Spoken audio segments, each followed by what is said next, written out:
বিজেপির প্রচারকে কেন্দ্র করে দুপক্ষের সংঘর্ষে উত্তপ্ত হয়ে উঠেছিল বেহার গ্রাম। মাথা ফেটেছিল এক শিশুকন্যার। এবার সেই গ্রামে পুলিশের উচ্চপদস্থ আধিকারিক এবং বাহিনীর রুট মার্চ। পুলিশ আধিকারিকরা কথা বললেন গ্রামবাসীদের সঙ্গে। আহত শিশুর খোঁজ নিলেন বাঁকুড়া জেলার অতিরিক্ত পুলিশ সুপার এবং বিষ্ণুপুরের এসডিপিও। তবে এখনও আতঙ্ক কমেনি আহত শিশুকন্যার এবং তার পরিবারের। গত সোমবার বাঁকুড়া জেলার ইন্দাস বিধানসভার বেহার গ্রামে বিজেপি প্রার্থী নির্মল কুমার ধারার প্রচারকে কেন্দ্র করে রীতিমতো রণক্ষেত্রের চেহারা নিয়েছিল এলাকা। দুপক্ষের মধ্যে সংঘর্ষ হয়, শুরু হয়েছিল এই বৃষ্টি।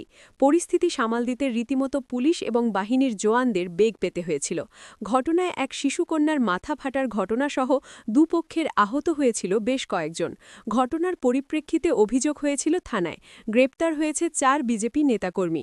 এবার সেই ঘটনার পরিপ্রেক্ষিতে এলাকায় বাঁকুড়া জেলা পুলিশের উচ্চপদস্থ আধিকারিকদের উপস্থিতিতে বাহিনীর জওয়ানদের নিয়ে এলাকায় রুট মার্চ করলেন রাজ্য পুলিশ। পুলিশ আধিকারিকরা কথা বললেন এলাকার মানুষদের সঙ্গে, আর কোনো সমস্যা রয়েছে কিনা বিষয় খতিয়ে দেখলেন।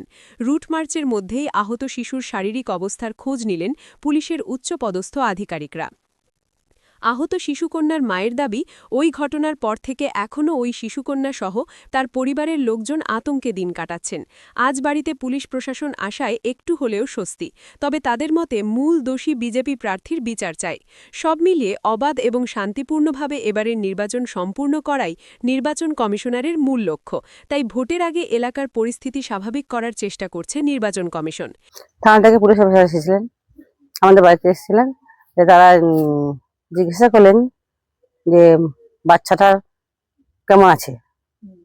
আমি বললাম যে বাচ্চাটা একটু আতঙ্কে আছে, আমরাও আতঙ্কে আছি। এবং পুলিশ অফিসাররা এসে একটু আমরা আশ্বাস পেলাম। এবং আমাদের বাচ্চাকে যারা মেরে যায় আমরা তার বিচার চাই, নির্মল ধারার বিচার চাই। একটু আতঙ্কে ছিলাম, একটু আমরা আশ্বাস পেয়েছি। বাচ্চাটা এখন মানে পরিস্থিতি খাওয়া দাওয়া কম করছে, খেতে যাচ্ছে, খিদে নেই, বাচ্চাটাও আতঙ্কে আছে। ইন্দাস থেকে অতনু মিত্র, খবরের দুনিয়া।